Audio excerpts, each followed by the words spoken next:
In today's video, I'm going to show you exactly how to close a period in Xero step by step.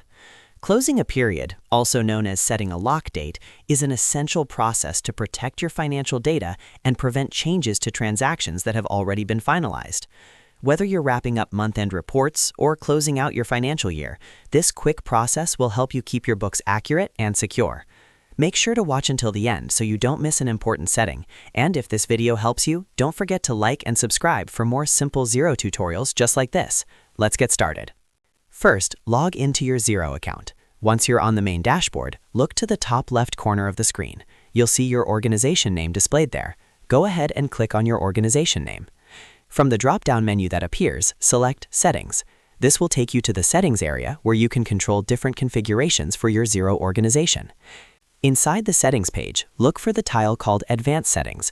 In some older versions of Xero, this may be labeled Financial Settings instead. Click on Advanced Settings to continue. Now that you're inside Advanced Settings, scroll down until you find the section labeled Lock Dates. This is the area that allows you to close a financial period and prevent users from making changes to transactions dated on or before a specific date. In the Lock Date section, click the Edit button. This will open the fields where you can define the date restrictions for your organization. You'll now see an option that says Allow users with the advisor user role to make changes on or before. This is where you enter the lock date. The date you enter here determines the cutoff point. Any transactions dated on or before this selected date will be locked for standard users. For example, if you are closing the month of December 2025, you would enter December 31st, 2025.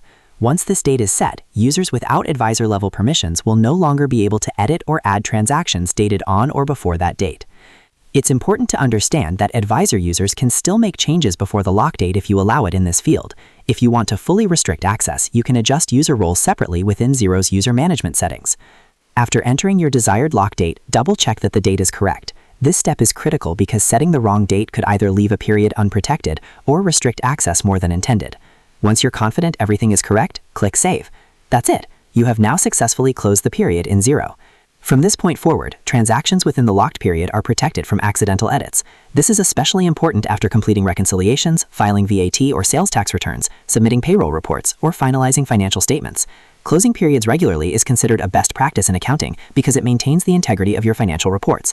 It ensures that previously reviewed and approved numbers remain consistent over time. And that's how you close a period in Xero, quickly and securely. If you found this tutorial helpful, make sure to hit the like button and subscribe to the channel for more easy Xero guides in 2026. Thanks for watching, and I'll see you in the next video.